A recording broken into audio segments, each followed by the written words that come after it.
বিএনপির নানান প্রচারণায় মুখ ফসকে জয় বাংলা স্লোগান দিয়ে ফেলছেন। মানে আমরা যেমন আওয়ামী লীগ আমলে ওবায়দুল কাদেরের মুখে শুনতাম কাওয়া হাউ।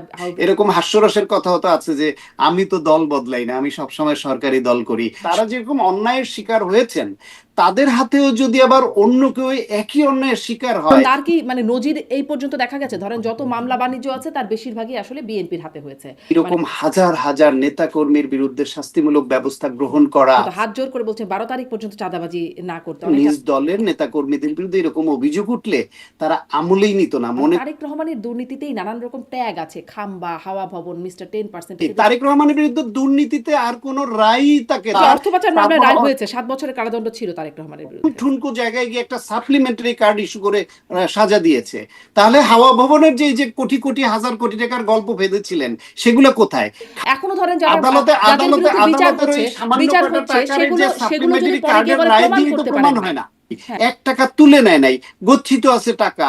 তার নিজের হাজবেন্ডের নামে একটা অরফানেজ ট্রাস্ট, সেই টাকা সে চুরি করে নিয়ে গেছে। এই আদালতের রায়ের বাইরেও যে একটা পারসেপশন মানুষের এই মধ্যে 16 বছর জয়ের বিরুদ্ধে টাকা পাচার নিয়ে কোন পত্রিকার একটা সিঙ্গেল কলাম করার সুযোগ পেয়েছে দেখেছেন আপনি? একদমই যে কিছুই হতো না। আমরা না তখনও না, জেনেছি, একদম তখনও একদম জেনেছি একদম। ছাত্রলীগের কার বাসায় 100 কোটি না কত কোটি টাকা। তখন তখন হয়তো এটা প্রকাশ্যে বলতো না রাজনৈতিক ঐক্যের খাতিরে, কিন্তু তাদেরকে রাজাকার মনে করতো না এমন নয়। ফলে প্রকাশ্যেই বলতেন। খালেদা জিয়া সেই উক্তিটিই আসছে, আমিও দেখছিলাম যে না, জামাত নেতারা তারা স্বাধীনতা বিরোধী নন, আওয়ামী লীগই স্বাধীনতা বিরোধী, যারা দেশের বিরুদ্ধে গোপন চুক্তি করছে। মানে 21 আগস্ট গ্রেনেড হামলা যেটা, সেটা যে বা যারাই ঘটিয়ে থাকুক, তাহলে এ দোষী না, তাহলে দোষী কে? তার কাউকে না কাউকে তো আমাদের ধরতে হবে। এটা বা যেন এই জজ যে মিয়ারা না হয়, বিডিআর এটাও একটা বড় বিডিআর কনসার্ন। বাংলাদেশ।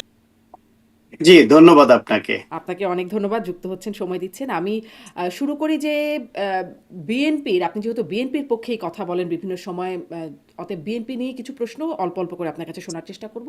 ইশতেহার ঘোষণা করলো বিএনপি, 31 দফা তো আগেই ছিল, প্রচারণারও প্রায় শেষ সময় এবং নির্বাচনের বাকি আছে আর 3-4 দিন। এই সময় এসে বিএনপির ইশতেহারের আসলে মানে খুব খুব মাহাত্ম্য কি ইশতেহারের, যখন ইতোমধ্যে প্রবাসী ভোটাররা তাদের ভোট দিয়েও ফেলেছে, পোস্টাল ব্যালট বাংলাদেশে পৌঁছেও গেছে, আসলে এটার মাহাত্ম্য কতটুকু, আর ইশতেহারে খুব গুরুত্বপূর্ণ বা খুব উল্লেখযোগ্য কি আছে বিএনপির? জি, আপনাকে ধন্যবাদ জানাচ্ছি। আহ, একটা দলের ইস্তেহার মানে এটা খুব হঠাৎ করে একটা কিছু আমাদের সামনে এসে হাজির হবে এরকম বিষয় না। সেই দলের দীর্ঘদিনে তাদের যে কার্যক্রম, তাদের যে প্রচারণা, তাদের যে বক্তব্য, তাদের যে প্ল্যানিং, সেটা আনঅফিসিয়ালি কিন্তু মাঠের বক্তৃতায় বা বিভিন্ন রকমের ফর্মাল বক্তৃতায়, ইন্টারভিউতে এটা কিন্তু চলে আসে অলরেডি।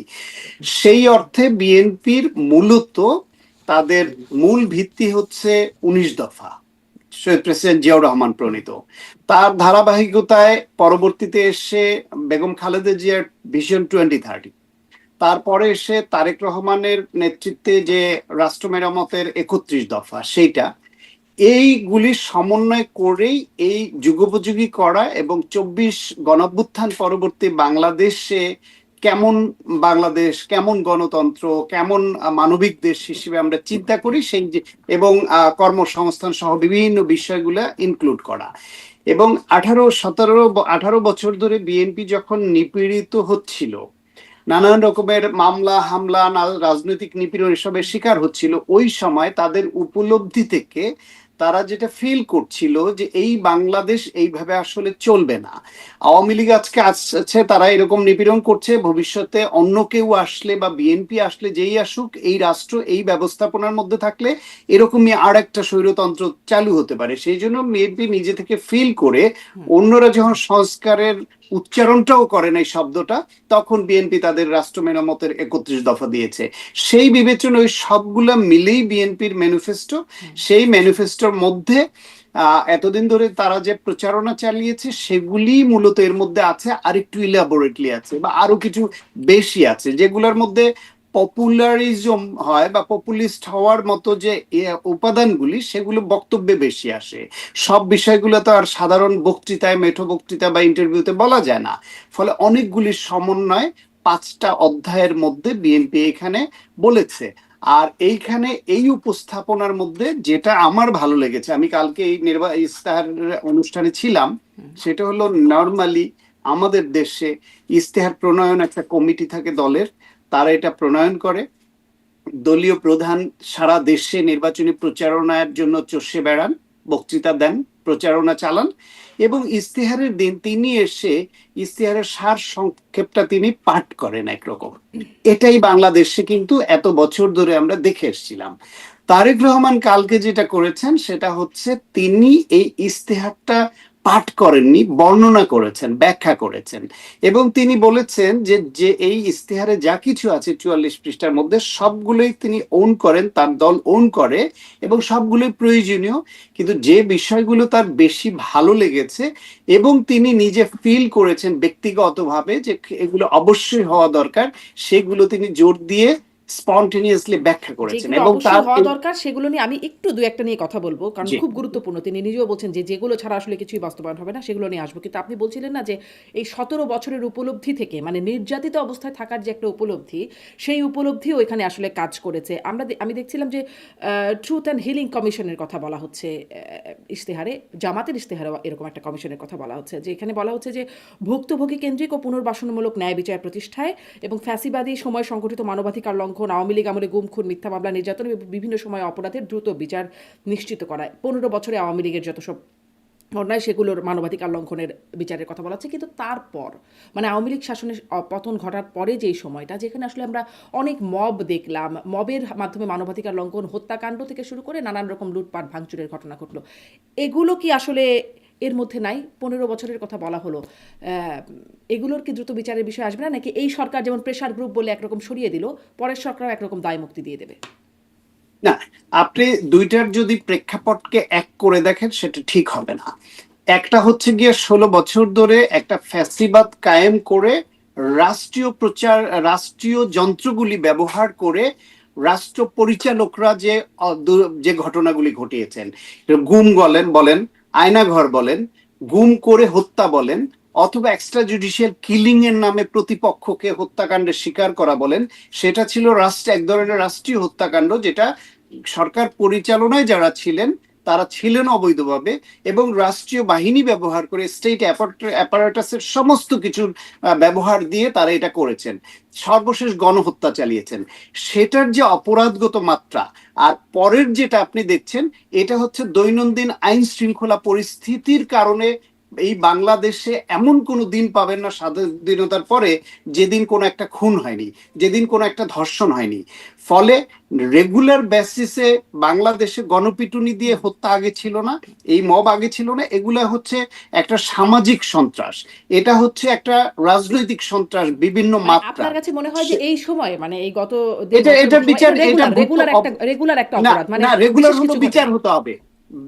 একটা দুইটার মাত্রাগত পার্থক্যটা আপনাকে বলি, নিশ্চয়ই আপনি নিশ্চয়ই বুঝতে মাত্রাগত পারবেন। পার্থক্য আপনি বলতেই একটা, পারবেন, না, বোঝাতেও না, না, পারবেন আমি ডাক্তার সাহেব, আমি কিন্তু আমার বলছি, প্রশ্ন হচ্ছে যে হ্যাঁ, ওটার হবে, এগুলোর কি না, আপনারা না, না, আমলে আমি নেবেন না, আপনাকে মানে বলি, বিএনপি? তারেক রহমান বা অন্য কোন সরকারও যারা ইস্তেহার দিয়েছেন কেউ তো বলেননি যে গত 16 বছরে যতগুলি, মানে বিভিন্ন সামাজিক বা বিভিন্ন গোষ্ঠীগত বা বিভিন্ন সময়ে নির্বাচন কেন্দ্রিক অবস্থায় তো হত্যাকাণ্ডের শিকার হয়েছে। আওয়ামী লীগ ইউনিয়ন পরিষদের একা মার্কা দিয়ে নির্বাচন করতে গিয়ে নিজেরা নিজেদের 116 জন কর্মীকে হত্যা করেছে, সেটার বিচার তাদের প্রাপ্য।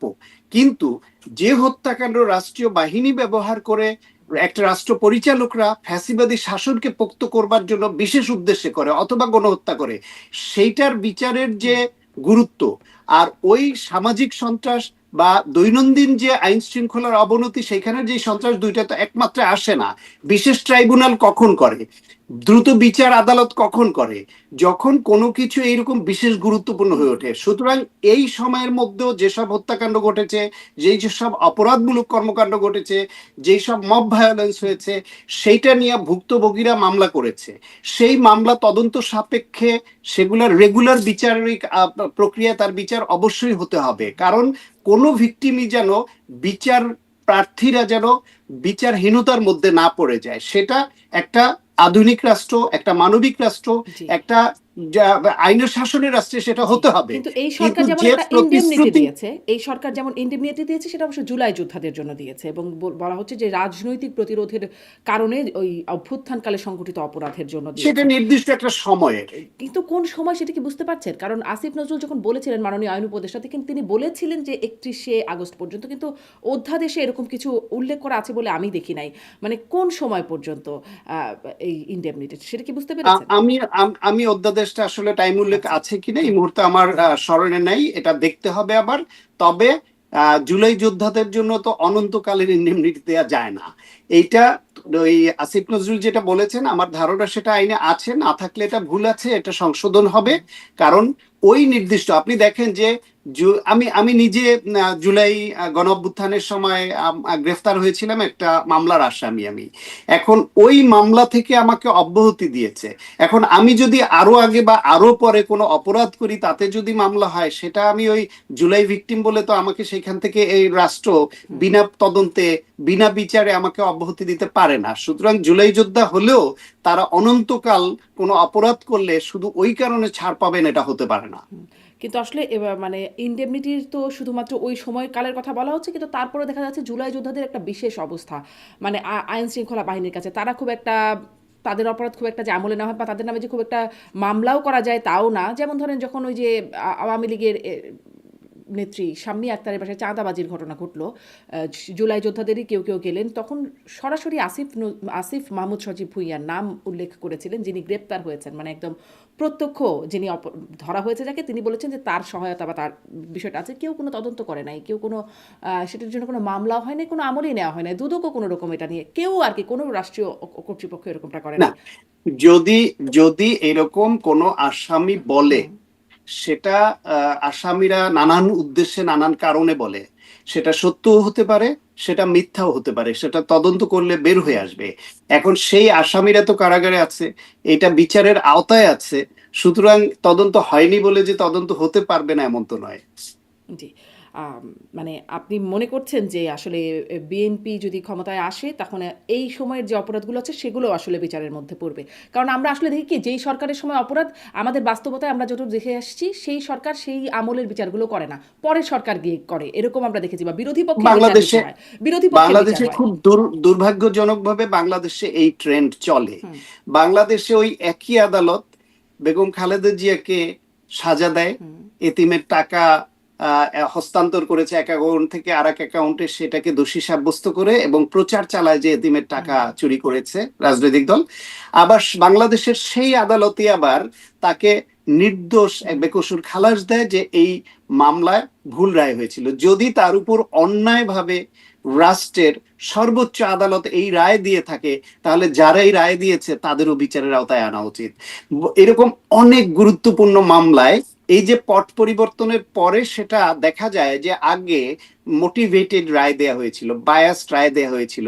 তাহলে রাষ্ট্রের সর্বোচ্চ আদালত যদি এরকম বায়াসড হতে পারে, তারা মোটিভেটেড হতে পারে, তারা যদি রাষ্ট্র পরিচালকদের নির্দেশে রায় দিতে পারে, তাহলে তাই ওই বিচারকদেরও বিচারের আওতায় আনা উচিত। সেটা যতদিন আমরা না পারবো, ততদিন পর্যন্ত এই প্রক্রিয়া থেকে বের হওয়া কঠিন হবে। কারণ ওইটা হলেই কেবলমাত্র হুম, পরবর্তী সময়ে যারা বিচার বিভাগে দায়িত্বে থাকেন তারা ভাববেন যে আজকে আমি পদে আছি, কারো হুকুমদারি করে যদি আমি মিথ্যা মামলায় কাউকে এরকম আমি ভিকটিম করি, আমি তাকে যদি মিথ্যা রায় দিয়ে এইভাবে তার জীবন নষ্ট করি, তাহলে আমি পদ থেকে গেলে ভবিষ্যতে আমিও বিচারের আওতায় আসতে পারি। যেটা বাংলাদেশের বিভিন্ন বাহিনীর বেলায় স্পর্শকাতর বিবেচনায় এই কাজটা কেউ করতো না, বিচার বিভাগের বেলায়ও করতো না। হুম। আমি আরো স্পষ্ট করলে বলতে পারি যে যারা যখন ক্ষমতায় আসে, তারা এই স্পর্শকাতর জায়গাগুলোর আগের অপরাধীদের ধরার জন্য, বিচারের আওতায় আনার জন্য হাত দেয় না। কারণ তারা মনে করে যে আমরা যদি ওটা করি, তাহলে আমরা এখন কোনো এদেরকে অন্যায় নির্দেশ দিলে সেই নির্দেশ তো মানবে না। সেই কারণে রাষ্ট্র পরিচালনায় যারা বিভিন্ন সময় এসছে, তারা বিশেষ উদ্দেশ্যে এগুলা স্পর্শকাতর জায়গাগুলো হাত দিত না। কিন্তু আমার দাবি, আমার চাওয়া, যে যদি আমরা একটা মানবিক রাষ্ট্র চাই, আইনের শাসন চাই, বিচার বিভাগের স্বাধীনতা চাই, এবং বিচার বিভাগে কেউ চাইলেও হস্তক্ষেপ করতে পারবে না এরকম বিচার ব্যবস্থা আমরা চাই, তাহলে বিচার বিভাগ সহ বিভিন্ন বাহিনীতে যারা এরকম স্পর্শকাতর অপরাধে যুক্ত ছিল, বিশেষ করে আলোচিত বিষয়গুলো সেগুলো তদন্তের আওতায় আনা উচিত এবং একটা তাদের স্পর্শকাতর এবং বিচারযোগ্য হলে আলোচিত অবশ্যই বিষয় উচিত। বললেন তো তখন তো এই দুটো শব্দের ক্ষেত্রে মনে পড়লো 21শে আগস্ট সব মামলার আসামি, মানে মামলার সব আসামিরা খালাস পেয়ে গেছেন এই সময় রায়। আগে যারা অপরাধী হিসেবে গণ্য হয়েছিলেন এখন সবাই খালাস হয়ে গেছে এবং তারপরে আর কিছুই হলো না। মানে ওই অপরাধে মানে ওই সময় যে এতগুলো মানুষ মারা গেল তার জন্য আর কিছুই হলো না। আপনার কি মনে হয় এটিও তো একটা স্পর্শকাতর এবং আলোচিত বিষয়? ডেফিনেটলি আলোচিত বিষয়। আপনি শুধু 21শে আগস্টের সংখ্যাটা বড় এবং বড় নেতা ছিল ওইটাকে ধরছেন। সেরাটনের সামনে ওইখানে যে বাসে গান পাউডার দিয়ে 12 জন লোককে হত্যা করা হয়েছিল, নারী শিশু সহ, সেইখানে আওয়ামী লীগ নেতা নানক সহ অনেকে অভিযুক্ত হলেন। তারা ক্ষমতায় আসার পরে বললেন না, ওকে দিয়ে জোর করে বলানো হয়েছে। সেইখান থেকে তাহলে কি এই যে হত্যাকাণ্ডের শিকার যারা হলেন, গান পাউডার দেওয়া হলো, আগুন দেওয়া হলো, কেউ না কেউ তো করেছে। তাহলে যাদের নামে বিএনপির সময়ে চার্জশিট হয়েছিল, যাদেরকে দোষী করা হয়েছিল, ধরে নিলাম ওনরা নির্দোষ, তাহলে দোষী কে? তাকে খুঁজে বের করে এই রাষ্ট্রের দায়িত্ব ছিল, তাদের খুঁজে বের করে এই আইন শৃঙ্খলা রক্ষাকারী বাহিনীর দায়িত্ব ছিল। ঠিক একইভাবে 21শে আগস্ট গ্রেনেড হামলা যেটা, সেটা যে বা যারাই ঘটিয়ে থাকুক, তাহলে এ দোষী না, তাহলে দোষী কে? তার কাউকে না কাউকে তো আমাদের ধরতে হবে বা তদন্তে আনতে জি, হবে। সেটা যেন এই জজ যে মিয়ারা না হয় বিডিআর এটাও একটা বড় বিডিআর কনসার্ন।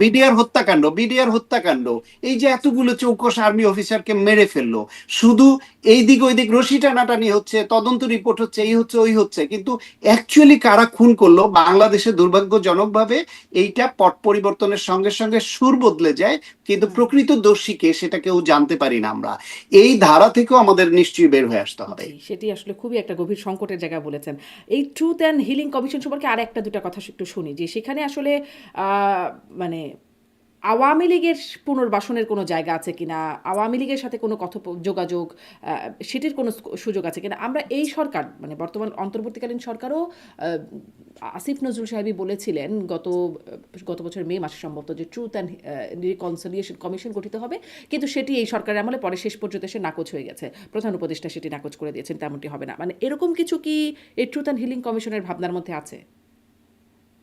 এইখানে কমিশনের ভাবনার মধ্যে আছে কিনা সেটা এখনো স্পষ্ট নয়, কিন্তু তারেক রহমান রয়টার্স এর সঙ্গে বক্তব্যে তো বলেছেন যে শেখ হাসিনার সন্তানদের যদি দেশের জনগণ চায় তাহলে তারা রাজনীতিতে ফিরতে পারবেন। এটা একটা ইঙ্গিত। তো ইঙ্গিতটা কিরকম, এবং আমিও মনে করি দেশের বেশিরভাগ মানুষের চাওয়া এটা, যে আওয়ামী লীগ একটা বিশাল দল ছিল, রাজনৈতিক দল। সেই রাজনৈতিক দল 16 বছর ফ্যাসিবাদী কায়দায় দেশ চালাতে গিয়ে তাদের অনেক নেতারা গুম খুনের সঙ্গে যুক্ত হয়েছেন, তাদের অনেক নেতারা লুটপাটের সঙ্গে যুক্ত হয়েছেন, অনেক নেতারা 14, 18 এবং 24-এর নির্বাচনের মতো এরকম গণতন্ত্র হত্যাকারী নির্বাচনে তারা সংশ্লিষ্ট ছিলেন। সুতরাং যারা টাকা পাচার করেছেন এদেরকে, এবং সর্বশেষ গণহত্যায় যারা প্রত্যক্ষ রোল প্লে করেছেন, এদেরকে সুনির্দিষ্ট অভিযোগে তাদের বিচার হতে হবে, এবং এই বিচারটা অনন্তকাল ঝুলিয়ে রাখা যাবে না। দ্রুততম সময়ের মধ্যে সঠিক তদন্ত করে এদেরকে বিচারের আওতায় আনতে হবে। এখন এদের বিচারটা হয়ে গেলে, রায় হলে, বাকি যে বিশাল আওয়ামী লীগের সমর্থক জনগোষ্ঠী থাকলো তাদেরকে কি করবে? শেখ মুজিবুর রহমান তো 72 সনে যুদ্ধ অপরাধী, মুক্তিযুদ্ধ বিরোধী শক্তি, তাদেরকেও পর্যন্ত ওই সুনির্দিষ্ট ফৌজদারি অপরাধে অপরাধী ছাড়া বাকি সবাইকে সাধারণ ক্ষমা ঘোষণা করে দিলেন। জিয়াউর রহমান তো এসে তিনি যা বাংলাদেশকে আরো অ্যাকোমোডেটিভ করার উদ্দেশ্যে বা ঐক্যবদ্ধভাবে এগিয়ে যাওয়ার জন্য তিনি তো রাজনৈতিক দল হিসেবে যারা নিষিদ্ধ ছিল তাদেরকে ওপেন করে দিলেন যে সবাই রাজনীতি করার সুযোগ পাক, জনগণ যাদের গ্রহণ করে তারা রাজনীতি করবে। সুতরাং আওয়ামী লীগের বেলাও যারা অপরাধী, যাদের বিরুদ্ধে সুনির্দিষ্ট অভিযোগ আছে, তাদের বিচারের আওতায় এনে বাকি যারা, তাদের তো নাগরিক অধিকার রাজনীতি করা, তারা কেন রাজনীতি করতে পারবে না?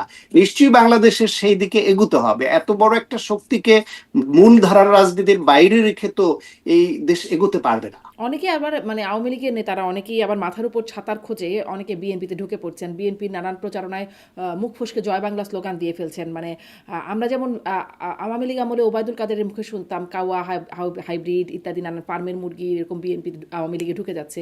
এখন আসলে বিএনপিতে এরকম কাওয়া হাইব্রিড বা ফার্মের মুরগি ঢুকছে কিনা কোনোভাবে? হ্যাঁ, ঢুকে পড়ছে তো, সেটা তো সংবাদ মাধ্যমে আমরা দেখতে পাচ্ছি যে আওয়ামী লীগের সুবিধাভোগী বা আওয়ামী লীগের পদে ছিলেন এরকম অনেকে জামাত ইসলামে ঢুকেছে, বিএনপিতে ঢুকেছে, বিভিন্ন দলে কম বেশি ঢুকছে। কেউ আবার দলীয় পদে ঢুকেনি, কিন্তু প্রচারণায় বা স্থানীয়ভাবে মিশে গেছে। দেখেন প্রত্যেকটা রাজনৈতিক দলের, বিশেষ করে যারা পাওয়ার পলিটিক্স করে, বুর্জোয়া রাজনীতি, পাওয়ার পলিটিক্স বা এর মধ্যপন্থার রাজনীতি যারা করে, এ ধর্মভিত্তিক রাজনৈতিক দল এবং বামপন্থী ক্যাডার ভিত্তিক রাজনৈতিক দল, এই টাইপের দল ছাড়া বড় দলগুলোতে সবার বেলায় দেখবেন যে এদের নেতা কর্মীদের মধ্যে অনেকগুলা লেয়ার থাকে। কেউ থাকে হচ্ছে আদর্শিকভাবে ওই দলকে ভালোবেসে করে, সেই দলের আদর্শ ভালো খারাপ সেটা ভিন্ন বিবেচনা, কিন্তু তার কাছে ওই দলের আদর্শ ভালো লাগে বলে দলকে এবং দলের আদর্শকে ভালোবেসে ডেডিকেশন নিয়ে করে।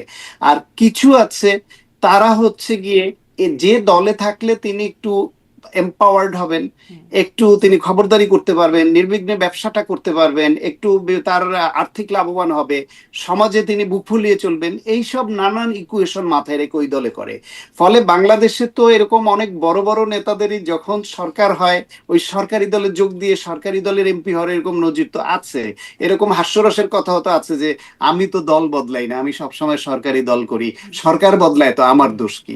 সুতরাং এরকম নেতাও তো বাংলাদেশে আছে। এটা হঠাৎ করে চলে যাবে না। আদর্শিক রাজনীতি যত বেশি স্ট্রং হবে তত বেশি এই ধরনের এই যে দলছুট, এই দিক ওই দিক করা সুবিধাবাদী রাজনীতিকের সংখ্যা তত কমে আসবে। তাহলে কি মানে এই কথার একটা সামারি করি, এটা যে ধানের শীষ বা বিএনপি জিতলে আওয়ামী লীগ রাজনীতিতে পুনর্বাসিত হতে পারবে, এরকম একটা সামারি কি টানা যায়?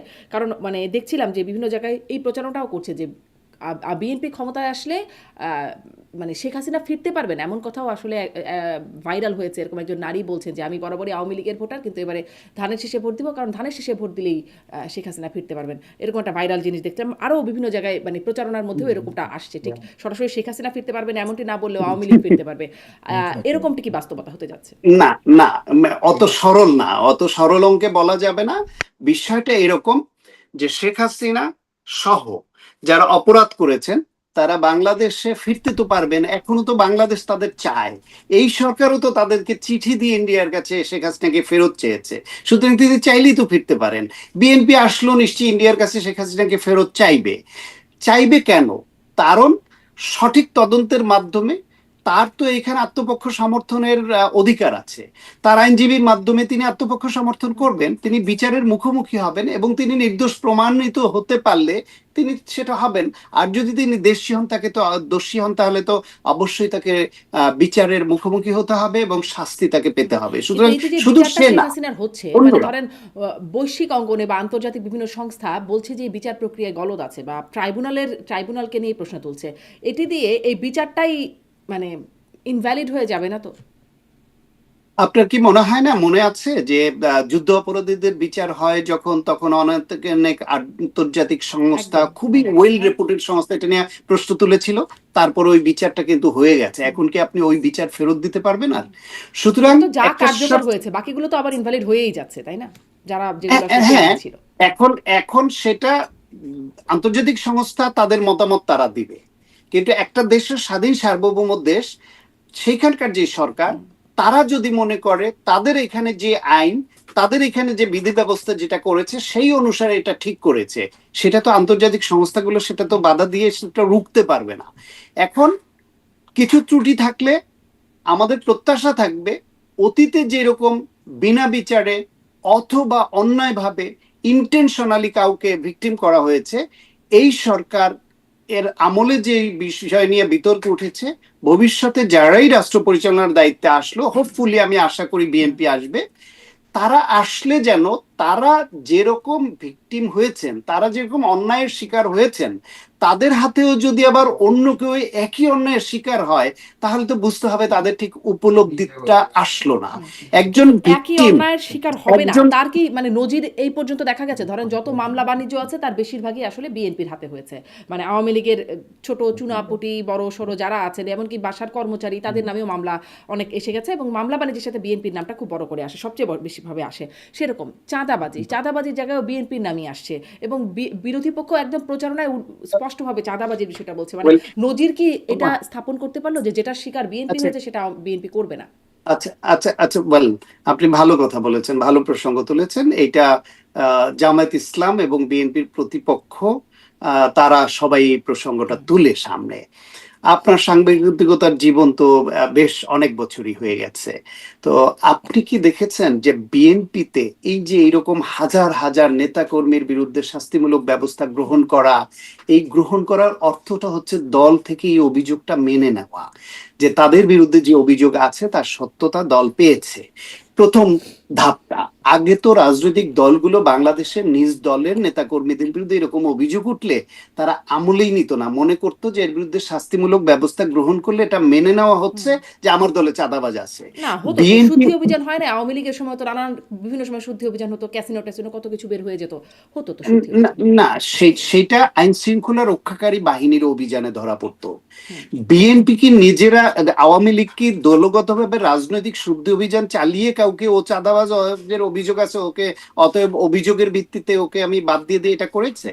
বিএনপি তো মামলাও হয় নাই বিএনপির ওই নেতার বিরুদ্ধে, তারা তো দোষী সাব্যস্ত হয় নাই, আইন শৃঙ্খলা রক্ষাকারী বাহিনীর হাতে গ্রেফতার হয় নাই। বিএনপি নিজ উদ্যোগে যাদের বিরুদ্ধে সমাজের বিভিন্ন স্তরে অভিযোগ উঠেছে দলীয় চ্যানেলে তারা তদন্ত করেছে এবং যেটা সত্যতা তাদের কাছে মনে হয়েছে এটা ভ্যালিড অভিযোগ, তাদেরকে তারা ব্যাপক হারে যেরকম শাস্তিমূলক ব্যবস্থা নিয়েছে। এইটাও তো একটা পজিটিভ মুভ। এখন আপনি একটা যে আগে স্কুলেই যেত না সে স্কুলে যাওয়া শুরু করেছে সেটাকে অ্যাপ্রিসিয়েট না করে আপনি যদি বলেন যে ও তো পাস করতে পারবে না, তার এই যে স্কুলে যে যেত না সে যে স্কুলে যাওয়া শুরু করেছে এটাকে অ্যাপ্রিসিয়েট করেন, করে বলেন যে ভালো লেখাপড়া ভালো রেজাল্ট আমরা দেখতে চাই এবং এই ধারাবাহিকতা আমরা অব্যাহত থাকি এটা দেখতে চাই। এখন আমরা যদি ভালো একটা উদ্যোগ নিলে সেটাকেও যদি আমরা ওইভাবে প্রশ্নবিদ্ধ করি তাহলে তো সেই যে সব ভালো উদ্যোগে মুভটা, আমাদের প্রশ্নবিদ্ধ করাটাই আমাদের কাজ, মানে সেই উদ্যোগটাও বিষয়ে না আমরা জানবো। না কারণ কি, কারণ কি প্রশ্নবিদ্ধ বিএনপি, ধরেন উদ্যোগটাকে বিএনপি যখন উদ্যোগটাকে ক্ষমতায় ছিল, প্রশংসাও করতে হবে। নিশ্চয়ই নিশ্চয়ই বিএনপি একটা ব্যবস্থা নিচ্ছে, আমলে নিচ্ছে, সেটি নিশ্চয়ই প্রশংসাযোগ্য। কিন্তু আমি এটাও একটু প্রশ্ন করতে চাই, বিএনপির মানে দলের উপরে কি একটু কন্ট্রোল কম? মানে এভাবে করে এতবার বলার পরেও একজন দুইজন তিনজন মানে হয়েই যাচ্ছে এবং বহিষ্কারের সংখ্যাটাও বেশ বড়, তারা এই ব্যবস্থাগুলো আপনি নিল। তারপরে আপনি ধরেন আপনি তারপরে ধরেন জোট সরকার যখন ছিল তখনও তাদের কর্মীদেরকে নিয়ন্ত্রণ করা গেল, মানে নেতাকর্মী অনেকে এত বেশি সন্ত্রাসী হয়ে আপনি উঠছিলেন, তাদের বিরুদ্ধে ক্রস ফায়ার মানে ওই যে অপারেশন ক্লিন হার্ট চালাতে হলো, সেখানে বিএনপিরই বেশি নেতাকর্মী মারা গেছে বলে এটা এটা তারাও দাবি এটা করেছে। বলতে এটা বলতে দ্বিধা নাই। এবং আপনি নতুন করে প্রশ্ন তুললেও এ প্রশ্ন পুরনো হুম। এবং আপনারও নিশ্চয়ই উপলব্ধি থাকবে যে বাংলাদেশে, আবারও সেই কথাটা বলি, মধ্যপন্থী পাওয়ার পলিটিক্স করা দলগুলোর মধ্যে চেইন অফ কমান্ড ধর্মভিত্তিক দল এবং বামপন্থী দলের তুলনায় অনেক শিথিল। যদি চেইন অফ কমান্ড এত স্ট্রং থাকতো তাহলে কি বাংলাদেশে প্রায় 80 জন বিদ্রোহী ক্যান্ডিডেট বিএনপির হয়? আওয়ামী লীগের আগের নির্বাচনগুলোতে যে এত বিদ্রোহী ক্যান্ডিডেট হতো সেটা কি হতো? জাতীয় পার্টি যে বারবার ভেঙে যাচ্ছে সেটা কি হতো? সুতরাং মধ্যপন্থী পাওয়ার পলিটিক্স করা দলগুলো এটা চেইন অফ কমান্ডটা এরকম এই আদলে এখনো আছে। তারা এইটাকে কবে রেটিফাই করে ওই রকম ধর্মভিত্তিক দল বা ক্যাডার ভিত্তিক দলের মধ্যে আদৌ হতে পারবে কিনা বা আদৌ হতে চায় কিনা সেটা ভিন্ন প্রশ্ন। কিন্তু যেরকম আছে এই বাস্তবতা মেনে নিয়েই এই দলগুলোকে মানুষ ভোট দেয় এবং এই দলগুলোকে মানুষ ক্ষমতা রাষ্ট্র পরিচালনার দায়িত্ব দেয়। বিএনপি আগের থেকে এই বিষয়ে অনেক উন্নতি করেছে, শুধু তার কিছু প্যারামিটার আমাদের কাছে স্পষ্ট। আমাদের প্রত্যাশা এবং চাওয়া হচ্ছে বিএনপি যেন এবং অন্যান্য রাজনৈতিক দলগুলো যেন এই যে তাদের যে এখনকার যে প্র্যাকটিস এটা অব্যাহত রাখে। রাতারাতি তারা সূর্য যাবে এটা আমিও আশা করি না, কিন্তু একটা বেটার বিএনপি আমি চাই। এখনো প্রচারণায় তো দেখা যাচ্ছে যে বিএনপির একজন নেতা তিনি প্রচারণায় গিয়ে বলছেন যে 12 তারিখ পর্যন্ত, হাত জোর করে বলছেন 12 তারিখ পর্যন্ত চাঁদাবাজি না করতে, অনেক চাঁদাবাজি বেড়ে গেছে, 12 তারিখ পর্যন্ত চাঁদাবাজি না করতে। এরকমটা এখন দেখা যাচ্ছে, মানে 12 তারিখের পরে আবার হ্যাঁ, জি। এটা এটা ওই একজন প্রার্থীর এই নিউজটা এসছে প্রথম হুম। আলোতে, আমি দেখেছি। হুম। এটা এর আগেও দু একজনে বলেছে হুম। তাদের অসহায়ত্ব, যে তারা জনগণের কাছে রায় প্রত্যাশা করেন, কিন্তু তার দলের একজন কর্মী বা নেতা যখন চাঁদাবাজি করেন তখন ওই দু চারজনের জন্য পুরো দলটা কলঙ্কিত হয় অথবা ওই প্রার্থীর প্রতি বিরূপ মনোভাব হয়।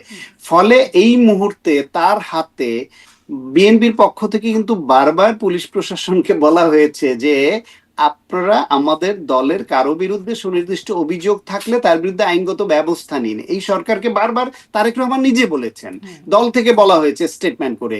কিন্তু এরা ওই অপরাধ কেউ করলে তার বিরুদ্ধে ব্যবস্থা না নিয়ে তা সরকারের পক্ষ থেকে, সংবাদ মাধ্যমের পক্ষ থেকে, অন্য দল থেকে বিএনপিকে শুধু অ্যাকিউজড করা হচ্ছে। এইখানেও চাঁদাবাজ বিএনপিতে আছে তো, হুম, বিএনপিতে দখলদার আছে তো, আছে বলেই তো তাদের বিরুদ্ধে ব্যবস্থা নিচ্ছে, এবং সবগুলো তো বিএনপির তদন্তের আওতায় আনাও সম্ভব না এত বড় দলে। হুম, সেই ক্ষেত্রে হয়তো স্থানীয়ভাবে কোনো একজন নেতা তার এলাকায় তার কর্মীদের দ্বারা এই আচরণে অসহায় বোধ করে তিনি এই হাত জোর করে এই হুম, কথাটা বলেছেন আচ্ছা, যে মানুষকে আমার প্রতি বিমুখ করাবেন না। হুম, কিন্তু যখন রাষ্ট্র পরিচালনার দায়িত্বে আসবে তখন বিএনপিকে আমরা আরো জোরালো ভাবে অ্যাকিউজ করতে পারবো জি, যে এখন তো পুলিশও আপনাদের হাতে, প্রশাসন আপনাদের হাতে। তো তখন তো আপনারা হয়তো বলতেন যে পুলিশ গ্রেপ্তার করে না, এটার দায় তো সব বিএনপির না, কিন্তু তখন বিএনপিকে আরো জোরালো ভাবে আমরা জি। অ্যাকিউজ তার করতে মানে এখন পারবো যেমন যে বিএনপি রাষ্ট্র নিজের পরিচালনা। চাঁদাবাজ বা দখলদারদের কাছে বিএনপি একরকম অসহায়, তখন সেই অসহায়তাটা থাকবে না। কোথাও কোথাও জি, কোথাও কোথাও কোনো কোনো কর্মীর কাছে এই অসহায় বোধ আছে, কারণ এটা সব দলীয় ব্যবস্থাপনায় এইভাবে ব্যবস্থা নিয়ে কোথাও কোথাও হয়তো পারছে না। কিন্তু যখন রাষ্ট্র পরিচালনার দায়িত্বে বিএনপি আসবে তখন বিএনপি যদি সত্যি সত্যি তারা যেটা বলছে, তার যে অঙ্গীকার করছে এবং এই প্রতিশ্রুতিকে তারা বলছে রাষ্ট্রের সঙ্গে নাগরিকের বা জনগণের চুক্তি, সেই চুক্তি যদি তারা বাস্তবায়ন করতে চায় তাহলে তো তখন তাদের দলীয় নেতাকর্মীর এইরকম চাঁদাবাজ, দখল বা কোনো অপরাধে যুক্ত হলে সেই ব্যবস্থাটা নেওয়া তাদের অবশ্য কর্তব্য হয়ে দাঁড়াবে। এবং তখন যদি সেই ব্যবস্থা না নেয়, এখনকার এই প্রতিশ্রুতি নিয়ে আমরা বিএনপিকে অবশ্যই ধরতে জি, পারবো। জি, মানে আরেকটা ইশতেহারের খুবই গুরুত্বপূর্ণ বিষয় যে যেই বিষয়গুলো ছাড়া কিছু বাস্তবায়ন করা যাবে না বলে জনাব তারেক রহমানই বলছেন যে দুর্নীতি দমনের বিষয়ে তিনি বিশেষ গুরুত্ব দিচ্ছেন। এবং কিন্তু সমস্যা হচ্ছে যে এই দুর্নীতি নিয়েই আবারও বিরোধী পক্ষের প্রচারণার কথা বলি। প্রচারণার বড় একটা জায়গা, অভিযোগ আক্রমণের বড় একটা জায়গা হচ্ছে দুর্নীতি। সেখানে আর ঠিক শীর্ষ নেতা মানে তারেক রহমানের দুর্নীতিতেই নানান রকম ট্যাগ আছে। খাম্বা, হাওয়া ভবন, মিস্টার 10% ইত্যাদি নানান রকম ট্যাগ কিন্তু আছে। সেগুলো থেকে মুক্ত হয়ে আসলে আ মানে এই যে প্রচারণাটা সেটি খুব ভালে পানি পাবে। মার্কিনিরাও কিন্তু এখনো পর্যন্ত মানে তখন সেই তার বার্তায় যে ফাঁস হওয়া বিষয় সেখানে নানান রকম নেতিবাচক বিশেষায়িত করা হয়েছিল জনাব তারেক রহমানকে। এখনো দেখা যায় অনানুষ্ঠানিক বক্তব্যে ওই যে সেই ফাঁস হওয়া বক্তব্যের কথা বলছি, ওয়াশিংটন পোস্টেও যেটা নিয়ে খবর হয়েছে সেখানেও বিএনপি নিয়ে একটুখানি কথা আছে, সেইটুকুতেই বলা হচ্ছে দুর্নীতি এবং অভ্যন্তরীণ কোন্দলে তারা নিজেরাই মানে এটাকেই সমস্যা হিসাবে দেখছে বিএনপির। এই অবস্থায় আসলে বিএনপির দুর্নীতি বিরোধী প্রচারণা খুব ভালে পানি পাচ্ছে। আচ্ছা, হালিপারি পাচ্ছে না বলে আপনার কেন মনে হচ্ছে সেটা আমি আমি একটু জানি না, প্রশ্ন কারণ করছি যে হচ্ছে, পাচ্ছে কিনা না আসলে আমি আপনি আমি আপনার বলছি আমি বিশ্লেষণ। বলছি জি, আমি বলছি আপনাকে, তারেক রহমানকে নিয়ে যে অভিযোগ, সেটা যে খুব ভ্যালিড অভিযোগ ছিল না, সেটা তো আমরা শুধু যদি এটুকু দেখি যে যে আওয়ামী লীগ সরকার 16 বছর প্লাস ক্ষমতায় থেকে এবং যে 111-এর সরকার 2 বছর ক্ষমতায় থেকে তারা মাইক্রোস্কোপিক ফাইন্ডিংস গুলা পর্যন্ত অ্যাকুমুলেট করবার চেষ্টা হুম, করেছে, সেই অবস্থায় তারা কোনোভাবে তারেক রহমানের প্রত্যক্ষ কোনো দুর্নীতির এমন কোনো এভিডেন্স জাতির সামনে হাজির করতে পারেনি যেটা দ্বারা মনে হয় যে তারেক রহমান রাষ্ট্রের ব্যাপক অর্থ সম্পদ দুর্নীতি করে এই পাচার করেছেন বা এই সম্পদ করেছেন বা এইখানে তার এই সম্পৃক্ততা ছিল। সেই রকম কোনো এভিডেন্স আপনার হাতে বা আমাদের হাতে এই আমাদের আওয়ামী লীগ কোনো সরকার রাজনৈতিক নেতার বিরুদ্ধে দিতে মানে শীর্ষ পেরেছে কিনা? নেতাদের বিরুদ্ধে এমন কোনো অভিযোগ কি কখনো একদম প্রমাণিত মাইক্রোস্কোপিক বিষয় দিয়ে একদম নির্ভেজালভাবে প্রমাণিত আছে? 111 সরকার আসার পরে শেখ হাসিনার নামে দুর্নীতির নাম মামলা হয়েছিল খালেদা জিয়ার থেকে 3 গুণ বেশি। হুম, এখন যত পরবর্তীতে সেটা শেখ হাসিনা ক্ষমতায় আসলো, সব উঠে গেল। হুম, খালেদা জিয়ার নামে ছিল 5টা মামলা, সেই মামলা 36টা হয়ে গেল। এইটা ক্ষমতার পরিবর্তনের পরে হলো। এখন শেখ হাসিনাকে যদি আমাদের দুর্নীতিবাজ বলতে হয় তাহলে পরবর্তী সরকার যারা আসবে তাদেরকে অবশ্যই, ইতিমধ্যেই শেখ হাসিনা কিছু দুর্নীতির তদন্ত রিপোর্ট সামনে আসছে, সব আমরা দেখছি, সেই রিপোর্টগুলো স্বচ্ছতার সঙ্গে আমাদের সামনে হাজির করতে হবে যে শেখ হাসিনা এবং তার পরিবার এই করেছেন। ইতিমধ্যে তাদের যে প্রভাব খাটিয়ে জমি নেওয়া সেটা আমরা দেখেছি, প্লট নেওয়া দেখেছি, বাগানবাড়ি করা দেখেছি, তাদের নামে কিভাবে কিভাবে অর্থ সম্পদ বাড়িয়েছেন সেটা দেখেছি। যদি এটা আরো বড় কোনো এরকম টাকা পাচার, তার ছেলেকে নিয়ে এরকম চাউর আছে যে আমেরিকায় প্রচুর টাকা এরকম তো পাচার বহু হয়েছে। চাউর ছিল মানে বিএনপি আমলে হ্যাঁ, শীর্ষ নেতাদের বিরুদ্ধে এখন বহু চাউর ছিল। ওকে ফাইন, আওয়ামী লীগ আমলেও সেই এটা নিয়ে সেই আরো বেশি অনেক বড় গল্প আচ্ছা, হয়েছে। সেই চাউরটার প্রমাণ না হওয়া পর্যন্ত কি আপনি জয়কে দুর্নীতিবাজ বলবেন, বলতে পারবেন? আচ্ছা, তাহলে বলতে আপনি পারবো না অভিযোগ আমরা, তুলতে পারবেন, মানে আমরা বলতে অভিযোগ পারবো না। তুলতে আচ্ছা। পারবেন, হুম। অভিযোগ তুলতে পারবেন। কিন্তু 18 বছর 20 বছর যে ঘটনায় চলে গেছে এবং প্রতিপক্ষ প্রমাণ করতে পারেনি, সুতরাং তাহলে আপনি তাকে এখন দুর্নীতিবাজ এই তকমাটা তার গায়ে লাগাবেন কি করে, বা এটা মানুষকে বিশ্বাস করাবেন কি করে? হুম। এটা যে রাজনৈতিক তারা তো প্রচারণা প্রমাণ নয়। করেছিল, পরে এসে আবার সেই কারা মামলা মানে সব কারা ইনভ্যালিড হয়ে কারা গেছে। প্রমাণ করেছিল মানে ওই যে বলেন তো, তারেক বলেন রহমানের তো। বিরুদ্ধে টাকা পাচারের মামলায় রায় হয়েছিল না? কোথায় কোথায় টাকা পাচারের মামলা প্রমাণ করেছে বলেন তো, সাত কোন মামলাটায়? বছরের অর্থ পাচারের মামলায় তো তারেক রহমানের কোনটা কোনটা শাস্তি বলেন হয়েছিল। তো, কোন আপনি মামলাটায়? বললে আমি কোনটায়? একটু গুগল করে আপনাকে একদম বলতে একটু পারি যে। গুগল করে দেখান তো, কোন অর্থ আচ্ছা, পাচারের মামলায় তার নামে হয়েছিল, কত টাকা পাচার ছিল, কোথায়? অত বিস্তারিত এখন দেখতে গেলে তো আমাকে একটু সময় নিতে হবে এতক্ষণ। তাহলে আহ, তাহলে আপনি না, ওই কিন্তু কিন্তু প্রস্তুতিটা কিন্তু নিয়ে আসবেন হ্যাঁ, না, নিশ্চয়ই, পরবর্তীতে, মানে এখন আপনার সঙ্গে কথা। আমি আরো বসবো, হ্যাঁ। আবারও বসবো। হ্যাঁ, আপনি প্রস্তুতিটা নিয়ে আসবেন যে হুম। তারেক রহমানের বিরুদ্ধে কোন মামলায় সাজা দিয়েছে, যেটা ওই টাকা পাচার বা দুর্নীতি বা হাওয়া ভবন কেন্দ্রিক যে দুর্নীতি, হাওয়া ভবনরে যে এইভাবে একটা পোট্রে করা হয়েছিল, আর এরা যে 16 বছরে গোটা বাংলাদেশকে হাওয়া ভবন বানিয়ে হুম। ফেলেছিল, ওই হাওয়া ভবনের হাওয়া তুলে তুলে, তা হাওয়া ভবনের একটা দুর্নীতির প্রমাণ তারা সামনে আনতে এই যে পেরেছে অর্থ 16 বছর? পাচার বা মানি লন্ডারিং অভিযোগে বিএনপির ভারপ্রাপ্ত চেয়ারম্যান তারেক রহমান এবং ব্যবসায়ী গিয়াসউদ্দিন আল মামুন, তাদের সাজা হয়েছিল 7 বছরের কারাদণ্ড হয়েছিল। কত টাকা কোন দেশে পাচার করেছে দেখেন তো। আহ, সেটির বিস্তারিত অবশ্যই এই প্রতিবেদনে নাই, তবে নিশ্চয়ই মামলার রায় কোথায় আছে? যেহেতু হয়েছে। আপনি দেখেছেন শুধু একটা ইয়ের ওই যে সাপ্লিমেন্টারি কার্ড, হুম, হুম। তাদের যে ক্রেডিট কার্ড, সেই কার্ডের একটা সাপ্লিমেন্টারি কার্ড, যেটা গিয়াসউদ্দিন আল মামুনের একটা কার্ড ছিল, সেই কার্ড সংক্রান্ত একটা হুম। বিষয়ে কত টাকা সেটা? জি। আপনি কোটি টাকার নিচের একটা সামান্য বিষয় নিয়ে আপনি ওইভাবে মিথ্যা একটা জি। সাপ্লিমেন্টারি কার্ড দিয়ে সে ব্যবহার করেছে, এটাকে বানিয়েছিল। আর সেইখানে আপনার এই হাওয়া ভবন এবং সব নিয়ে আপনি হাজার কোটি শত কোটি টাকার গল্প ছড়িয়েছেন, এবং সেটাও সত্যতা কতখানি সেটা এখন আবার পুনঃ তদন্ত হলে বোঝা যাবে। রাষ্ট্র ক্ষমতায় যখন থাকে তখন 16 বছর ধরে চেষ্টা করে একটা সাপ্লিমেন্টারি কার্ড ব্যবহারের, বিদেশে গিয়ে খরচ করেছে বা কি করেছে, সেই সেই একটা ক্ষুদ্র জিনিস বের করেছেন। আর একটা একদমই, মামলায় তার একদমই। বিরুদ্ধে মানে আমি আপনার সাথে এখানে খুব দ্বিমত করার কিছু নাই। মানে আছে, এরকম হয়েছে, কিন্তু এবং রায়েও যে সব সঠিক হয়েছে সেটাও হয়তো বলার সুযোগ নাই। কিন্তু মানে একইভাবে আমি বলছিলাম আর এই কোনো কথা রায়ই যে। হয়নি তারেক রহমানের বিরুদ্ধে দুর্নীতিতে, আর কোনো রায়ই তাকে, তার বিরুদ্ধে হলো গিয়ে ধরেন 21 হ্যাঁ। না, এই হামলা। যে অর্থ পাচার মামলায় তারপর রায় হয়েছে, 7 বছরের কারাদণ্ড ছিল তারেক রহমানের বিরুদ্ধে। কোনটায়? এই যে অর্থ কোনটায়? পাচারের মামলায়, অর্থ পাচার মানি লন্ডারিং আইনে করা মামলায় 7 বছরের কারাদণ্ড হয়েছিল। 7 বছরের কারাদণ্ড হয়েছে বললেন আপনি কত?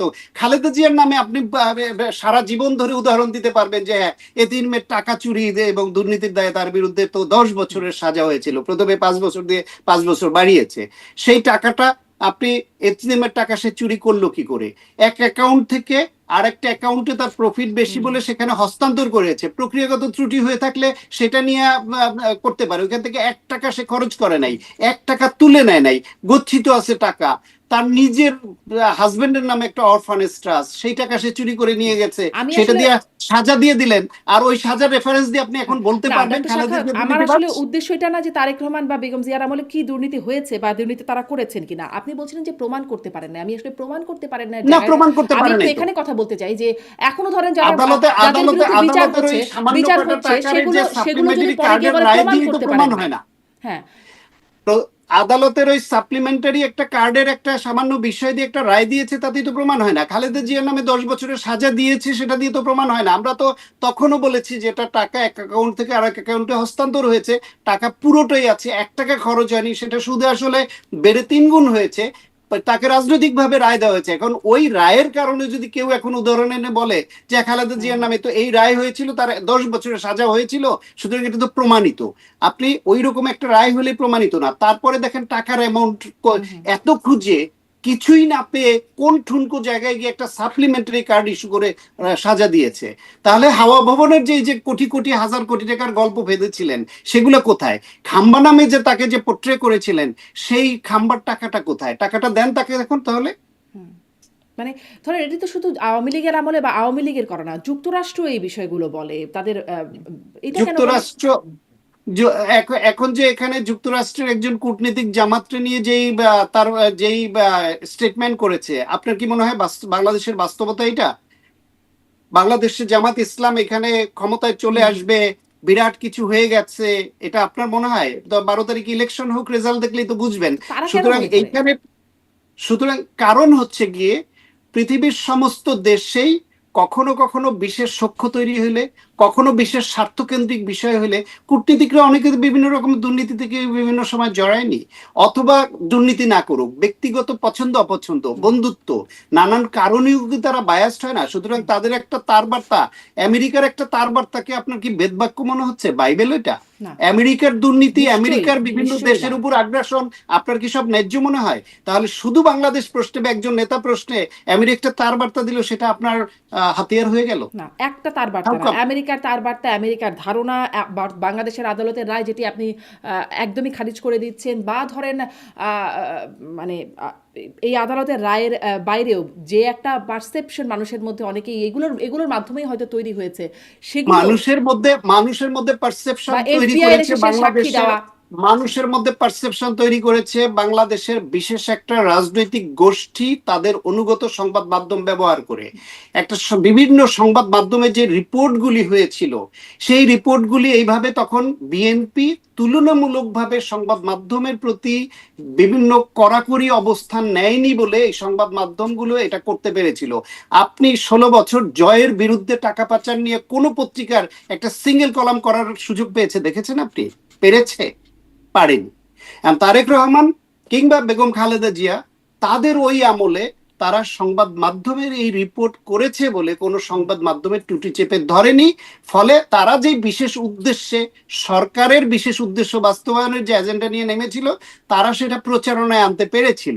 কিন্তু তারা ফেল করেছে বলে এখন তারা আবার গুটিসুটি হয়ে সেই বিএনপির কাছে তারা যাচ্ছে এবং বলছে বেগম খালেদা জিয়া এত ভালোভাবে রাষ্ট্র চালিয়েছেন, তার এত ভালো নীতিমালা ছিল, এই দলের প্রতি তাদের এই আস্থা আছে, সেটা এখন বলছেন। মানে তাহলে হ্যাঁ, তাদেরকে এখন এটাই খুবই অদ্ভুত ব্যাপার। মানে যখন আওয়ামী লীগ ক্ষমতায় ছিল তখন তারা তাদের আগের দোষ, যেটা ভুল হয়ে গেছিল আওয়ামী লীগের নামে এরকম সেরকমটা বলে তারা আসছে, এখন আবার মানে বিএনপির দিকে যাচ্ছে। এটাই একটা ক্যারেক্টার।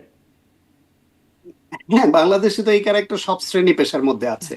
বাংলাদেশে আপনি ডাক্তার, ইঞ্জিনিয়ার, কৃষিবিদ, শিক্ষক, সাংবাদিক, বিভিন্ন পেশাজীবী, এমনকি প্রশাসনে এই সাংবাদিকদের মধ্যে আপনি যা দেখেন, কোথায় আপনি এরকম স্বচ্ছতার সঙ্গে সবাই দেশ, রাজনীতি, নীতি নৈতিকতা এটা নিয়ে চলছে? তো সেখানে আপনি শুধুমাত্র একজন ব্যক্তি বা একটা দলকে প্রশ্নবিদ্ধ করা বিষয়গুলা বেশি বেশি আপনারা আলোচনায় আনছেন। আপনি আওয়ামী লীগ আজকে পতিত, তারপরও আওয়ামী লীগ নিয়ে আপনারা বলতে পারছেন না সেই হারে। আওয়ামী লীগ ক্ষমতায় থাকতে তো বলেনই নাই, বেশিরভাগ সংবাদ মাধ্যম এটা বলার সাহসই দেখায় নাই।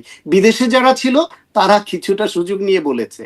আমরা এখানে গুটি কয়েক লোক ভয়ে ভয়ে রাতে গিয়ে টকশোতে কিছু কথা বলতাম, এই তো। হুম। না, আওয়ামী লীগের আমলে আওয়ামী লীগের এসালামের দুর্নীতি, বড় বড় দুর্নীতির খবরগুলো কিন্তু কিছু কিছু হলেও বের হতো, একদমই যে কিছুই হতো না। আমরা না তখনও না, জেনেছি, একদম তখনও একদম জেনেছি একদম ছাত্রলীগের কার বাসায় 100 কোটি না কত কোটি টাকা তখনও উদ্ধার করা হতো। মানে তখনও আমরা এগুলো না। জানতাম যেগুলো ঘটনাগুলো ঘটছে। হ্যাঁ, না, এটা হতো কিভাবে? এটা তখনও আমরা বলতাম, একটা পাহাড় থেকে একটা নুড়ি পাথর ছিটকে পড়তো।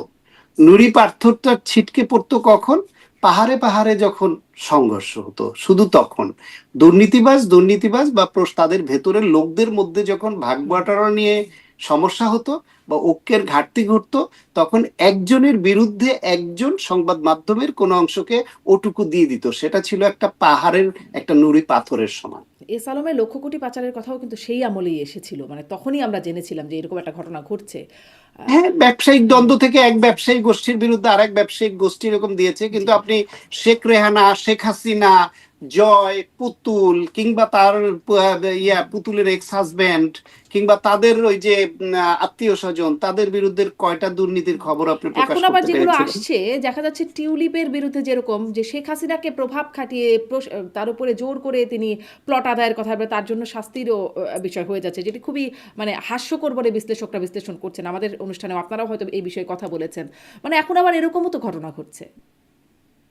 না, প্রেসার করে বাংলাদেশে এখন করা হচ্ছে এরকম অভিযোগটা কে করছে? ওই যারা অভিযুক্ত, যারা এখন অভিযুক্ত তারা করছে। না, মানে আদালতে আইনজীবী বললেন না, সেটা তো খুব ভাইরাল ঘটনা ঘটলো যে টিউলিপকে যখন মানে ওই প্রভাব খাটিয়ে প্লট নেওয়ার ঘটনায় বলা হলো, তখন মানে টিউলিপ প্রভাব খাটিয়েছেন শেখ হাসিনার উপরে, এটা নিয়ে অনেক, এবং কিভাবে প্রভাব খাটিয়েছেন সেটার না কোনো প্রমাণ খুব একটা আসছিল না। মানে না, এটা প্রভাব খাটানো নয়, এটা প্রভাব বলতে সম্পর্কের প্রভাব, এটা ক্ষমতার প্রভাব নয়।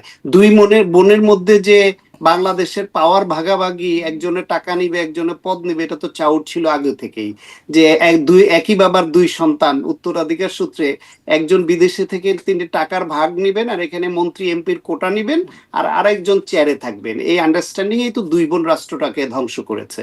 এবং তার মধ্যে এক বোনের সন্তান যিনি, তিনি আবার শেখ হাসিনার দুর্দিনে ইন্টারন্যাশনাল সাপোর্ট, ইউকের সাপোর্ট, রাশিয়ার সাপোর্ট, বিভিন্ন ব্যবসায় ডিল করে এগুলো করেছেন, সেগুলো তো অপ্রকাশিত নয়। জি, মানে আমি এখানেই বলছিলাম যে সবকিছু প্রকাশ হয়, কিন্তু আবার ক্ষমতার পরিবর্তনে গিয়ে ওই প্রকাশটা মাইক্রোস্কোপিক ভাবে প্রকাশিত, মানে প্রমাণিত হ্যাঁ হয় হ্যাঁ, না, এই বিষয়গুলো চলে সেখানেই আসে। আমি বলছি, এটি একটা সেখানেই আমি দুর্ভাগ্যজনক। বলছি সেখানেই আমি বলছি তারেক রহমানের বিরুদ্ধে হাওয়া ভবনকে যেইভাবে একটা হুম। মিথ তৈরি করা হয়েছিল হাওয়া ভবনকে নিয়ে, সেই হাওয়া ভবন কেন্দ্রিক একটা দুর্নীতিও 111-এর সরকার বা আওয়ামী লীগ 16 বছরে প্রমাণ করতে ব্যর্থ হলো কেন, সেই প্রশ্নটা আওয়ামী লীগকে কোনোদিন নিশ্চয়ই, কেউ নিশ্চয়ই। করেনি এবং আপনারা। এরকম মিথ যেন আর না থাকে, যেগুলো প্রমাণিত হয়, যেগুলো সত্যিই যেন প্রমাণিত হয়, খুব চাই আমরা, কিন্তু সেরকমটা আসলে হয়ে ওঠে না। আসি আরেকটা বিষয়, যে বিএনপির প্রচারণায় প্রতিপক্ষকে আক্রমণ তো একটা রাজনৈতিক প্রচারণার একটা কালচার আমাদের। সেখানে যেমন আমি বলছিলাম যে জামাত এখন বিএনপিকে দুর্নীতি নিয়ে বিভিন্ন সময় আক্রমণ বা অভিযোগ তুলে আসছে। আর বিএনপির পক্ষ থেকে অভিযোগ তোলা হচ্ছে সেই মুক্তিযুদ্ধে জামাতের ভূমিকা নিয়ে। অবশ্য জামাত এখন বলছে তারা ক্ষমতায় গেলে সঠিক ইতিহাস তুলে ধরবে মুক্তিযুদ্ধের, এটিও একটা আলোচনার বিষয়। তো এখন যখন বিএনপি দায়ী করছে, তখন আবার ওই যে তারা ওটা বলছে যে সঙ্গে যখন ছিলাম তখন তো এই বিষয়গুলো বলা হয় না, তখন কি 71-এর ভূমিকা ছিল না। এবং আমার অনুষ্ঠানেও বলছিলেন জামাতের একজন নেতা যে বেগম জিয়া বলেছিলেন যে তারা মুক্তিযুদ্ধ বিরোধী, মানে স্বাধীনতা বিরোধী নন যখন যুদ্ধাপরাধের বিচারগুলো চলছিল। এখন আসলে এই বিষয়টা বলে বিএনপি কি আরো বিপাকে পড়ছে, নাকি মানে খুব কার্যকর না, কিছু হচ্ছে? একটা একটা প্রথমে মোটা দাগে একটা জিনিস বলি, সেটা হলো বাংলাদেশের রাজনীতি কখনোই দৃঢ় নৈতিক বা নীতি নৈতিকতার ভিত্তির উপর দাঁড়ায়নি। বাংলাদেশের রাজনীতি সবসময় থেকেছে স্বার্থের ইকুয়েশনে বন্দী। স্বার্থের ইকুয়েশনের কারণেই শেখ মুজিবুর রহমান জাসদকে হত্যা করে, স্বার্থের ইকুয়েশনের কারণেই তিনি যুদ্ধ অপরাধীদেরকে সাধারণ ক্ষমা ঘোষণা করেন। আবার জিয়াউর রহমান এসে আবার স্বার্থের ইকুয়েশনের কারণেই আবার কারো কারো রাজনীতি উন্মুক্ত করেন। এরশাদের সময় স্বার্থের ইকুয়েশনের কারণেই আওয়ামী লীগ এবং জামায়াত এক হয়ে 86-র জাতীয় বেইমান খেতাব অর্জন করে তার অধীনে নির্বাচনে যায়। স্বার্থের ইকুয়েশনের কারণেই স্বাধীনতার ঘোষকের প্রতিষ্ঠিত দল বিএনপি জামাতের সঙ্গে দীর্ঘদিন রাজনৈতিক মিত্রতা করে। স্বার্থের ইকুয়েশনের কারণেই আওয়ামী লীগের মতো একটি মুক্তিযুদ্ধের পক্ষের শক্তি জামাতের সঙ্গে জোট করে এবং 95, 96, 94 সালে বিএনপির বিরুদ্ধে এক হয়ে তারা একসঙ্গে বসে। যুগপৎ। নিজামী এবং শেখ হাসিনা একসঙ্গে বসতে পারেন। এটাকে রওনক জাহান তার পলিটিক্যাল পার্টিজ অফ বাংলাদেশে বইতে বলেছেন, এটা একটা কৌশলগত জোট ছিল তাদের। তারা ওপেন করেননি, কিন্তু তারা যা যা করেছেন সবগুলা বিএনপির এই অফিসিয়াল জোটে যা করেছে তার থেকে একটুও কম করেনি কিছুতে। এইটা ফলে বাংলাদেশের রাজনীতিতে এটা আছে, কিন্তু আছে বলেই এমন নয় যে আওয়ামী লীগের সঙ্গে যখন জামায়াত ইসলাম গিয়েছিল তখন আওয়ামী লীগ জামায়াতকে রাজাকার মনে করতো না, কিংবা স্বৈরাচার যাকে আওয়ামী লীগ বিএনপি উভয়ে মিলে পতন ঘটালো, সেই স্বৈরাচারকে দুই দলই আবার জোটে তাদের সঙ্গে নিল, সঙ্গে নিয়েছে বলেই তাদেরকে স্বৈরাচার মনে করতো না এমন নয়। ঠিক একইভাবে বিএনপির সঙ্গে জামাত ছিল বলেই তখন হয়তো এটা প্রকাশ্যে বলতো না রাজনৈতিক ঐক্যের খাতিরে, কিন্তু তাদেরকে রাজাকার মনে করতো না এমন নয়। না, ফলে প্রকাশ্যেই বলতেন। খালেদা জিয়া সেই উক্তিটিই আসছে, আমিও দেখছিলাম যে না ওই সময় তিনি না বলছিলেন যে মতিউর রহমান নিজামী, আলী হাসান মোহাম্মদ মুজাহিদ, সাইদি, কামরুজ্জামান, মানে তারা, মানে জামাত নেতারা, তারা স্বাধীনতা বিরোধী নন, আওয়ামী লীগই স্বাধীনতা বিরোধী, যারা দেশের বিরুদ্ধে গোপন চুক্তি করছে, মানে তারা নন, তারা, তাদের বিরুদ্ধে যে না বিচার হচ্ছে সেটা সেটা ঠিক না। আপনি আপনি আপনি একটা হচ্ছে একাত্তর প্রশ্নে মুক্তিযুদ্ধ বিরোধী অবস্থানে ওনারা ছিলেন, এটা বেগম খালেদা জিয়ার বক্তব্য। আপনি 94-95 সালে জাতীয় সংসদে তাদের যে বক্তব্যগুলো আছে, জামাত যখন আওয়ামী লীগের সঙ্গে মিলে সংসদ থেকে রিজাইন করে বের হয়ে আসলো, ওই সময় বক্তব্যগুলো আবার দেখেন। সুতরাং আপনি শেষের এই একটা ধরেন এবং এইখানে দুইটা বক্তব্য পাশাপাশি মিলান। বলেছে এরা এরা এই যে এরা মুক্তিযুদ্ধ স্বাধীনতা বিরোধী নয়, আওয়ামী লীগ স্বাধীনতা বিরোধী, কারণ দেশের বিরুদ্ধে চুক্তি করছে। তাহলে স্বাধীনতা এবং সার্বভৌমত্বর একাত্তরের প্রশ্নে অবশ্যই জামায়াত ইসলাম বিরোধী, কিন্তু আওয়ামী লীগ যে স্বাধীন সার্বভৌম একটা দেশের স্বার্থ ক্ষুণ্ণ করে বিদেশের সঙ্গে গোপন চুক্তি করতে পারে, তারা প্রকৃত স্বাধীনতা বিরোধী বর্তমানের প্রেক্ষাপটে। সুতরাং এইটা একটা অন্য ধরনের একটা স্টেটমেন্ট যে বাংলাদেশের স্বাধীনতা রক্ষা করবার দল আওয়ামী লীগও নয়। সুতরাং তারা জামাতের উপর যে অন্যায়টা করছে, তাদের যে ফাঁসি দিচ্ছে, সেটার প্রতিবাদ করতে গিয়ে এটা বলেছেন। এবং আমি নিজেও তারা আমি স্বাধীনতা নিজে বিরোধী নয়। আমি না, তারা বর্তমান প্রেক্ষাপটে বলছে, এটা 71 উল্লেখ করে বলেন নাই বেগম খালেদা জিয়া। বিচারটা তো 71-এর 71 জন্যই হচ্ছিল। বিচার 71-এর জন্য হলেও তাদেরকে যেইভাবে বিচারটা করা হচ্ছিল, সেই বিচারটা প্রশ্নবিদ্ধ ছিল এবং অনেককে বিনা বিচারে প্রায় রাষ্ট্রীয় হত্যাকাণ্ডের আওতায় হত্যা করা হয়েছে। কাদের মোল্লার রায় হয়ে গেল, রায় হয়ে যাওয়ার পরে একটা মব তৈরি করে বাধ্য করে আইন পরিবর্তন করে তারপর ফাঁসি দেয়া হলো। সুতরাং সেগুলো তো রাষ্ট্রীয় হত্যাকাণ্ড ছিল, সেই প্রতিবাদটা করতে হবে। এখন এক একজনের ভাষা এক এক রকম হবে। আপনি ওই একটা বিষয় নিয়ে আপনি খালেদা জিয়ার এই বিষয় নিয়ে এই যে জামায়াত যে দায় মুক্তি পেয়ে যাবে, এটাও তো কোনো কথা না। আর খালেদা জিয়া যা বলছেন, সারা জীবনে যা কিছু বলেছেন রাজনৈতিক বক্তব্য, তার প্রতিটাই যে সহি হয়ে যাবে এমন ভাবারও তো কোনো কারণ ওই নাই। যে তিনি আপনি তো মানুষ, বলছিলেন, ওই তিনি তো কথাটা খুবই রাজনীতিবিদ। গুরুত্বপূর্ণ। কৌশলগত কারণে আসলে আমাদের দলগুলো কি কি করেছে, যেটি বলা হয় সঙ্গে থাকলে সঙ্গী, না থাকলে জঙ্গি, এই বিষয়টাও একরকম ওই ওই ওইটার মধ্যে হ্যাঁ, পড়েই যায়। জি, ডেফিনেটলি। একদম শেষে একটা প্রশ্ন করতে চাই যে ওসমান হাদির বিচারের দাবিতে এখন যে ঘটনাগুলো ঘটলো বা ঘটছে, আরও কর্মসূচি আছে, ইনকিলাব মঞ্চের, যমুনা ঘেরাও, সেখানে পুলিশের সাথে সংঘর্ষ, এবং তারা বলছে নির্বাচনের আগেই প্রশাসনের এরকম ভূমিকা, তাহলে নির্বাচন তারা কীভাবে করবে, এই প্রশাসন এরকম প্রশ্ন তুলে রাখছে এবং সামনে আরও কর্মসূচি তারা দিচ্ছে। এই যে এই ঘটনাগুলো ঠিক নির্বাচনের 2-1 দিন আগে বা 2-3 দিন আগে এই ধরনের ঘটনা ঘটছে, আসলে নির্বাচন কোনোভাবে ভণ্ডুল হবার কোনো শঙ্কা কি আর আছে এর মধ্যে দিয়ে দেখেন? আর অ্যাকচুয়ালি এরকম কোনো আকাঙ্ক্ষা থাকলেও সেটা সম্ভব হবে না, সেটা পারবে না। তাদের দুটো লক্ষ্য থাকতে পারে। একটা প্রাথমিক লক্ষ্য ছিল, সেটা হচ্ছে বিএনপির নির্বাচনী ইস্তেহার যেদিন প্রকাশ হবে, অনুষ্ঠানটা হবে, সেই দিন সংবাদ মাধ্যম সহ জনগণের দৃষ্টিকে এই দিকে যে ফোকাসড হতো, সেটাকে সরিয়ে নেওয়া। সেই দিক থেকে তারা কিছুটা হলেও সফল হয়েছেন, কারণ সংবাদ মাধ্যম বিভিন্ন জায়গায় নির্বাচন এই বিএনপির ইস্তেহারের আলোচনাটাকে মূল ফোকাল পয়েন্ট থেকে সরাতে না পারলেও অনেকখানি ছোট করে এনেছে। তারা ওইখানকার সংঘর্ষের বিষয়টাকে প্রায়োরিটি দিতে হয়েছে, সেটা সংবাদ প্রকাশ্যে, প্রচারে, রাজনৈতিক টকশোর আলোচনায়, সব জায়গায়। সুতরাং এটা তারা একদিক থেকে করেছে, এটা একটা প্রাথমিক একটা উদ্দেশ্য হতে পারে। এবং এই ব্যাপারে ইনফ্লুয়েন্স এসছে দেশের বিদেশ বাইরে থেকে, আর ব্যবহার করেছে দেশের একটা রাজনৈতিক গোষ্ঠী। দ্বিতীয় যেটা, এইটার দ্বারা মানুষের দৃষ্টি এই দিকে সরিয়ে রেখে নির্বাচনী কোনো ইঞ্জিনিয়ারিং এর কোনো বিষয়ে কোনো গোষ্ঠী বিশেষ কোনো তৎপরতা চালাতে চায় কিনা, ষড়যন্ত্র করতে চায় কিনা, সেরকম ইঙ্গিত কেউ কেউ দিচ্ছেন, সন্দেহ করছেন। সেটা একটা হতে পারে। তৃতীয় যেটা, সেটা হচ্ছে এর কোনোটা সফল না হলে যদি নিশ্চিতভাবে তারা যে প্রধান বিরোধী দল হতে চায় এবং শক্তিশালী প্রধান বিরোধী দল, যেটা গণতন্ত্রে আসলে দরকারও, যেহেতু আওয়ামী লীগ নাই, অন্য রাজনৈতিক দল নাই, বিএনপি রাষ্ট্র পরিচালনার দায়িত্ব পেলে একটা কার্যকর বিরোধী দল তো লাগবে, এবং সেই কার্যকর বিরোধী দল যেন একটা শক্ত বিরোধী দল হয়, এটা কিন্তু আমিও চাই। সেই ক্ষেত্রে এই মুহূর্তে তো জামাতের বিকল্প নাই, কিন্তু জামাত একটার পর একটা এমন ব্লান্ডার করেছে নারী ইস্যুতে, এই ঢাকা 17 কেন্দ্র করে প্রার্থীর যে আর্মিদের নিয়ে যে বাজে কথা বলা, জাল সিল, জাল ব্যালট নিয়ে তাদের নেতা ধরা পড়া, তারপর হচ্ছে কি এই যে মুক্তিযুদ্ধের নতুন ইতিহাস তৈরি করা, উই রিভোল্ট অলিয়াহাত বলেছেন, এবং তারা কি রাজাকাররা নাকি বাংলাদেশের সঠিক ইতিহাস লিখবে মুক্তিযুদ্ধের, এগুলো মানুষ ভালোভাবে গ্রহণ করছে না।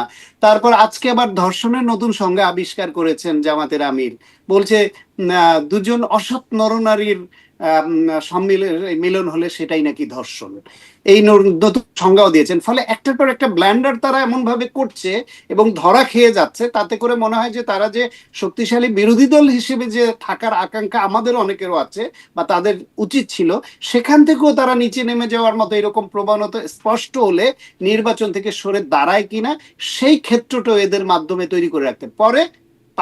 তবে ফাইনালি এই নির্বাচন ভণ্ডুল হবে না এবং করা সম্ভব নয়। কেন সম্ভব নয় সেই কথাটা বহু চ্যানেলে আমি বলেছি, একদম ওপেন স্পষ্ট করে আপনাকে বলি আবার। বাংলাদেশে যদি এই নির্বাচনটা ভণ্ডুল হয় তাহলে বাংলাদেশে অবধারিতভাবে একটা গৃহযুদ্ধ শুরু হবে। নির্বাচনে অংশগ্রহণকারী দলগুলোর মধ্যে যুদ্ধ লেগে যাবে, সেই যুদ্ধে পতিত ফ্যাসিবাদ গোষ্ঠী ঢুকে পড়বে এবং ত্রিমুখী লড়াই হবে, ব্যাপক খুনোখুনি হবে। সেই পরিস্থিতিতে এই তত্ত্বাবধায়ক এই অন্তর্বর্তীকালীন সরকারের পক্ষে এই দেশকে এই সরকার কন্টিনিউ করা ইম্পসিবল, অ্যাবসলিউটলি ইম্পসিবল। তখন এইখানে আর্মিকে ইন্টারভেইন করা ছাড়া অন্য কোনো উপায় থাকবে না। যদি আর্মি বা ইন্টারভিন করে এবং আর্মির তত্ত্বাবধানে আর্মি ব্যাকড 111 টাইপ বা যে কোনো ফর্মুলা একটা সরকার আসে, তাহলে এই যে এখনকার যে অন্তর্বর্তীকালীন সরকার, তারা যে সংসদে ইন্ডেমনিটি নিতে পারল